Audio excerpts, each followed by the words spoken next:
मिले ना मिले हम एपिसोड 16। अर्जुन रात को बहुत देर तक जागा था। वैसे तो शुरू से ही अर्जुन की आदत देर रात तक जागने की थी। पहले पढ़ाई में लगा रहता था और अब उसके ऊपर इतनी बड़ी जिम्मेदारी जो आ गई थी तो ऑफिस से आते आते भी देर हो जाती और फिर वह अपने काम से फ्री होकर कुछ समय अपने लिए निकालता था, जिसका टाइम उसे रात में ही मिलता था। अपने कुछ मनपसंद सॉन्ग सुनना, कभी कभी किसी बहुत करीबी दोस्तों से बात करना, फिर कितनी सारी ऑफिस की ऐसी बातें होती थी जिनकी स्टडी उसे घर आकर भी करनी पड़ती थी। तो अर्जुन का रूटीन ही बन गया था कि वह अक्सर ही अपने सभी काम निपटाकर ही सोता था। और फिर कल तो बात ही कुछ अलग थी। निमी और उसके बीच काफ़ी रात तक बात चली थी, तो बस इसलिए सुबह आँख कुछ देर से खुली। घड़ी में यह कुछ 10 या 10:30 बजे का टाइम हो गया था। जैसे ही आंखें खुली, अर्जुन ने माँ को आवाज़ देते हुए पानी और चाय की मांग रख दी। बिना देर किए हुए सिर्फ 10 मिनट के अंदर माँ ट्रे लेकर अर्जुन के कमरे में आ गई। प्यार से उसके सिर पर हाथ फेरते हुए पानी पिलाया और चाय का कप उसके हाथ में पकड़ा दिया। उसके बाद खिड़कियों के पर्दे खोले तो उजाले से अर्जुन की आंखें चौंधियाने लगी। माँ, यह पर्दे बंद कर दीजिए ना, कितनी तेज धूप है, बहुत चुभ रही है मुझे। प्लीज़ अभी मुझे उठाना भी मत। अभी ना तो मुझे भूख है कि मैं नाश्ता करूं, बस आपके हाथ की चाय पीकर ताजगी आ गई है, तो मैं 1 घंटे और सोना चाहता हूं। अर्जुन की बातों पर हंसते हुए उसकी माँ बोली, अर्जुन तू भी ना कुछ भी बोलता है। अगर चाय पीने से ताजगी आ गई तो उस ताजगी में कोई सोता है भला, यह फुर्ती के साथ उठकर बैठ जाता है। अच्छा ठीक है, चल मैं पर्दे बंद कर देती हूँ, पर अब तू सो मत। अच्छे से नहा धो ले और तैयार होकर नीचे आ जा। माँ का इतना कहना था कि यह सुनते ही अर्जुन असमंजस में पड़ गया कि आखिर माँ कहना क्या चाहती है। वह पैरों से चादर हटाते हुए खड़ा हो गया और माँ की तरफ देखते हुए बोला, माँ आप कहना क्या चाहती हो? मैं नहा धो के नीचे आ जाऊँ मतलब? अर्जुन की माँ ने अपने मन में भावों को छुपाते हुए कहा, अरे नहीं तो भी ना, कुछ ज़्यादा ही आगे की सोच लेता है बेटा। इतनी गर्मी है, मई कुछ का महीना चल रहा है। जब सोकर उठी गया है तो नाश्ता ही कर ले। तेरी पसंद की मीठे और नमकीन चिल्ले बनाए हैं, इसलिए कह रही हूँ। ठीक है माँ, आता हूँ। माँ क्या भाई अपनी शॉप पर चले गए? अर्जुन फिर माँ से पूछा। नहीं भला आज क्यों जाएगा? अर्जुन की माँ ने अर्जुन का बिस्तर ठीक करते हुए कहा। अर्जुन का माथा फिर ठनका। आज क्यों जाएगा मतलब? क्या भाई रोज अपनी शॉप पर नहीं जाते? अरे मेरे कहने का मतलब यह है कि वो इतनी जल्दी क्यों जाएगा? वो तो 11 बजे के बाद ही अपनी शॉप पर जाता है और अभी 10:30 बजे हैं। चल अब ठीक है, ज़्यादा बातें मत कर। खुद तो उठ नहीं रहा और मुझे भी अपनी बातों में उलझाकर काम के लिए लेट करवा रहा है। अगर तेरा सोने का मन है तो सो ले, तू मेरी सुनता ही कहाँ है? तभी नीचे से कुछ गिरने की आवाज़ आई। ओ लगता है पीहू उठ गई, अर्जुन की माँ ने अर्जुन की तरफ देखकर कहा। पीहू का नाम सुनकर ही अर्जुन के चेहरे के भाव कुछ और हो गए थे। जब आशा ने अर्जुन की तरफ देखा तो कितने सवाल उसकी आंखों में थे, पर अर्जुन ने भी बात को इग्नोर करते हुए कहा, माँ आप हर बार इतना ओवर रिएक्ट क्यों करती हो? क्या इस दुनिया में एक नाम के कई लोग नहीं हो सकते? हमारे घर में भी एक नन्ही सी परी पीहू है जो हमारी नीमी की और इस घर की जान है। और हमारे छुटकू बिट्टू जी वो क्या कर रहे हैं?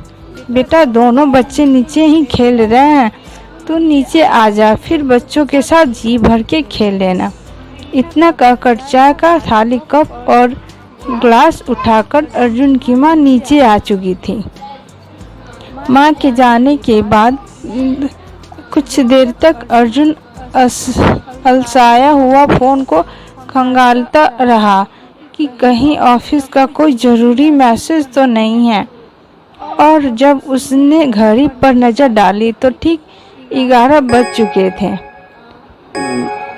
तो अर्जुन इतनी देर तक कभी नहीं सोता था। संडे को उसकी छुट्टी होती थी तब भी नहीं, और रोज जो सुबह 6 बजे ही बिस्तर छोड़कर एक्सरसाइज और प्राणायाम करना बचपन से ही उसकी आदत थी। पर इतने दिनों बाद इंदौर आया और घर के सब लोग एक साथ हुए तो इन 2-3 दिनों में टाइम टेबल कुछ आगे पीछे हो गया था। टाइम देखकर अर्जुन ने जल्दी से बिस्तर छोड़ा और अपनी आदत के अनुसार ऑडियो प्लेयर पर जगजीत सिंह की गज़लें लगा दी। हाँ, सुबह एक्सरसाइज और प्राणायाम से फ्री होने के बाद जब तक उसका नहाना धोना नाश्ता करना होता तब तक वह जगजीत सिंह की गज़लें ही सुनता है। और अगर मंगलवार शनिवार हो तो फिर जगदीश सिंह की जगह हनुमान चालीसा सुनना उसकी आदत थी। उसकी माँ ने बचपन से ही उसे सिखाया था कि बेटा, हनुमान चालीसा में वह शक्ति होती है जो बड़ी बड़ी बाधाओं को भी हर लेती है और हमें जीने की शक्ति प्रदान करती है। अर्जुन वेल एजुकेटेड था, पर फिर भी ईश्वर पर उसकी आस्था असीमित थी। एक ईश्वर ही तो था जिसका सहारा लेकर वो खुद को संबल प्रदान करता आ रहा था। पर आज ना तो मंगलवार था ना ही शनिवार, तो वह अपनी फेवरेट गज़ल, वो काजल की कश्ती, वो बारिश का पानी ऑडियो प्लेयर में सुनने लगा। अपनी परफेक्ट गज़ल के साथ अर्जुन के काम शुरू हो गए। सबसे पहले ब्रश किया, शेविंग बनाई और जब नहाकर वॉशरूम में आया तो देखा कि बेड पर एक अच्छा सा पैंट और शर्ट निकला रखा है। अरे ये कहाँ से आया है? वो सोचने लगा कि मैंने तो अभी इसे नहीं निकाला। हाँ, जरूर माँ निकाल कर गई होगी। यह माँ भी ना पता नहीं क्यों मुझे अच्छे अच्छे कपड़े पहनाने पर लगी रहती हैं। भला घर में भी कोई पैंट शर्ट पहनकर बैठता है क्या? अर्जुन ने पैंट शर्ट वापस कपबोर्ड में रखा और कॉटन का एक वाइट कुर्ता पजामा निकालकर पहन लिया और अपना मोबाइल उठाकर नीचे नाश्ता करने चला गया। जब नीचे जाकर देखा तो माहौल कुछ अलग ही था। घर में काफ़ी साफ सफाई थी। माँ, पापा, भाई, भाभी और नीमी घर के सभी कामों से फ्री तैयार होकर एक साथ हॉल में बैठे हुए थे। उसको देखकर ऐसे लग रहा था जैसे कि वो किसी के आने का इंतजार कर रहे हो। यह सब देखकर जैसे ही अर्जुन उनके पास पहुंचा, अर्जुन को अपने पास ही बैठा लिया। अर्जुन को यह देखकर कुछ तो समझ में आ रहा था कि जरूर मुझे किसी बात के लिए तैयार किया जा रहा है। कोई तो ऐसी बात है जिसका मस्का लगाने के लिए सभी बैठे हैं। अर्जुन की कोशिश यही थी कि यह सब जो भी मुझसे कहना चाहते हैं वह बात शुरू ही ना हो। तो वो वहाँ से उठकर किचन की तरफ जाते हुए माँ से कहने लगा, माँ जल्दी से मुझे नाश्ता दो, अब मुझे बहुत तेज भूख लगी है। अर्जुन की माँ उठी और अर्जुन के पीछे पीछे किचन में आ गई। किचन में भी कुछ अलग ही नज़ारा देखने को मिला। कुछ नाश्ता तैयार रखा हुआ था और कुछ नाश्ता तैयार करने के लिए रखा था। इन सब को देखकर ही अलग लग रहा था कि सच में यहाँ पर किसी के आने की तैयारी हो रही है। और अब तो शक की जगह अर्जुन को पूरा यकीन हो गया था कि वह बात तो उसकी समझ में आ रही है, उससे कुछ आगे की ही है। उसने माँ के हाथ से नाश्ता की प्लेट ली और खाते हुए हॉल में आ गया। जब ठीक से नाश्ता कर चुका तो प्लेट रखते हुए उसने निमी की तरफ देखा और पूछा, निमी अब तू ही बता कि यहाँ क्या होने वाला है। जब निमी ने कुछ कहने के लिए मुंह खोलना चाहा तो आशा ने निमी को इशारा करते हुए चुप रहने का इशारा किया, पर निमी ने आशा की बात सुने बिना ही अर्जुन को बता दिया कि भैया आपके रिश्ते के लिए कुछ लोग आने वाले हैं। आपको कल नैनीताल के लिए निकलना था और जब उन्होंने आपको देखने के और आपसे मिलने की रिक्वेस्ट पापा से की तो वह मना नहीं कर सके और फिर बस आज ही उनके आने का प्रोग्राम फिक्स हो गया। भैया रिश्ते वाले ग्वालियर से आ रहे हैं। भैया आपका फैसला चाहे जो भी हो, पर लड़की सच में बहुत सुंदर और वेल एजुकेटेड है। आप अपने लिए न सही पापा के लिए माँ के लिए एक बार देख तो लीजिए। आज वो लोग अपनी फैमिली के साथ आ रहे हैं। प्लीज़ उनके सामने कुछ मत कहिए। एक बार उनसे मिलकर लड़की को देख लीजिए, उसके बाद आपका जो भी फैसला होगा वह तो हम सभी को मंजूर होगा। अर्जुन कुछ कहता इससे पहले ही डोरबेल बज गई। निमी ने जब दरवाजे पर जाकर देखा तो वह लोग आ चुके थे। महेश बाबू ने खड़े होकर उनका स्वागत किया और सब लोग एक साथ सोफे पर बैठ गए। लड़की के पिता के साथ उनके छोटे भाई और उनका छोटा बेटा आया था। महेश बाबू ने खड़े होते हुए अपने परिवार के सभी लोगों का परिचय उनसे करवाया। लड़की पिता ने जब अर्जुन को देखा तो देखते ही रह गया। वह अर्जुन के व्यक्तित्व से पूरी तरह प्रभावित हो गए, बस एकटक उसे देखते ही जा रहे थे। पर अर्जुन को यहाँ सबके बीच में इस तरह बैठना बड़ा ही अजीब लग रहा था। वह जानता था कि इन सब बातों का कोई मतलब नहीं है, फिर भी अपनी और अपने परिवार की गरिमा बनाए रखने के लिए उसने किसी से कुछ नहीं कहा। थोड़ी देर इधर उधर की बातें हुई, चाय नाश्ता हुआ। जब वह अर्जुन के परिवार से संतुष्ट हो गए तो उन्होंने अपने बैग में से अपनी बेटी की तस्वीर निकालते हुए आशा की तरफ बढ़ाई। पीहू ने उठते हुए वह तस्वीर उनके हाथ से ली और एक एक कर सबको दिखाने लगी।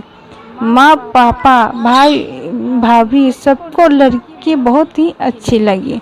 वैसे तो सब लोग व्हाट्सएप पर पहले ही उसको देख चुके थे, पर फिर भी साथ आते हुए फोटो भी अपने साथ ले आए थे। निमी ने अर्जुन की तरफ देखा और आंखों में कहा, प्लीज़ भाई सबके सामने कुछ मत बोलिएगा, बस आप सबकी इच्छा के लिए एक बार तस्वीर देख लीजिए। और वह तस्वीर अर्जुन के हाथ में पकड़ा दी। अर्जुन किसी की बातों पर कुछ बोल नहीं रहा था, पर उसका यह मतलब नहीं था कि उसे यह सब बातें पसंद आ रही थी। सच बात तो यह थी कि हमेशा की तरह उसे यह सब बिल्कुल भी पसंद नहीं आ रहा था। जैसे ही निमी ने अर्जुन के हाथ में तस्वीर पकड़ाई, अर्जुन अपनी जगह से खड़ा हुआ और टेबल पर रखे हुए खाली लिफाफे को उठाकर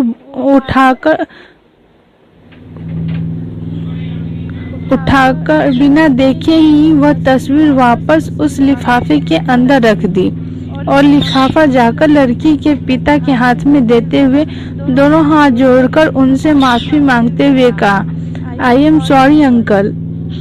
कि आपको इंदौर तक आना पड़ा और इसमें कहीं ना कहीं हमारी ही गलती है, या यह कह लीजिए कि मेरे पेरेंट्स ने आपको सारी बातें खुलकर नहीं बताई।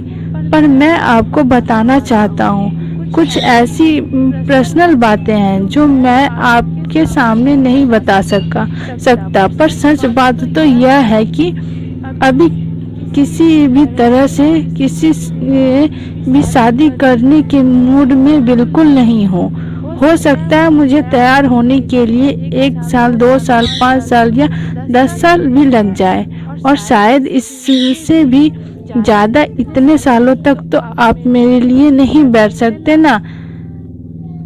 इतना कहकर अर्जुन जल्दी से सीढ़ियां चढ़ता हुआ अपने कमरे में चला गया। कब तक रोक पाएगा अर्जुन अपने घर वालों को, या पीहू की जगह कोई और आएगा उसकी जिंदगी में? जानने के लिए सुनिए मिले ना मिले हम एपिसोड 70। तब तक के लिए इतना ही। जय हिंद, जय भारत।